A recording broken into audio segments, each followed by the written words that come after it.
আন্দোলন সংগ্রাম আর দীর্ঘ প্রতীক্ষার অবসান ঘটিয়ে সরকারি কর্মচারীদের প্রথম থেকে 20তম গ্রেড পর্যন্ত মূল বেতন সর্বোচ্চ 100% বৃদ্ধির চূড়ান্ত সুপারিশ করা হয়েছে।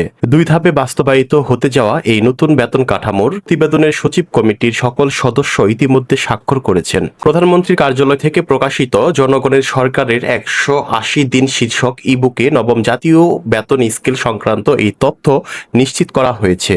নতুন এই বেতন স্কেল বাস্তবায়নের লক্ষ্যে 2026-27 অর্থ বছরের বাজেটের বেতন ভাতা বাবদ 89,836 কোটি টাকা এবং পেনশন ও গ্র্যাচুইটি সহ মোট 1,41,434 কোটি টাকা বরাদ্দ রাখা হয়েছে।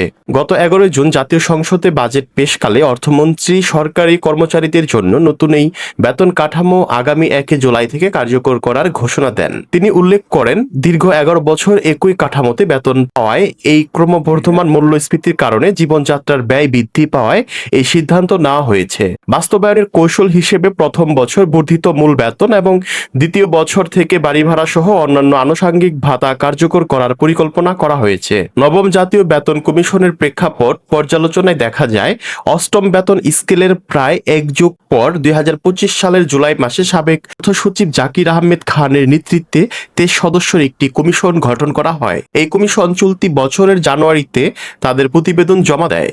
কমিশনের মূল সুপারিশে বিদ্যমান 20টি গ্রেড বহাল রেখে বেতন 100 থেকে 140% বৃদ্ধির প্রস্তাব করা হয়। সেই প্রস্তাবনা অনুযায়ী সর্বনিম্ন মূল বেতন 8,250 টাকা থেকে বাড়িয়ে 20,000 টাকা এবং সর্বোচ্চ মূল বেতন 78,000 টাকা থেকে বাড়িয়ে 1,60,000 টাকা নির্ধারণের কথা বলা হয়। এই নতুন বেতন কাঠামোয় চূড়ান্ত করার জন্য মন্ত্রিপরিষদ সচিব আসিমুল গনিকে প্রধান করে গঠিত 10 সদস্যের উচ্চ পর্যায়ের কমিটি কাজ সম্পূর্ণ করেছে।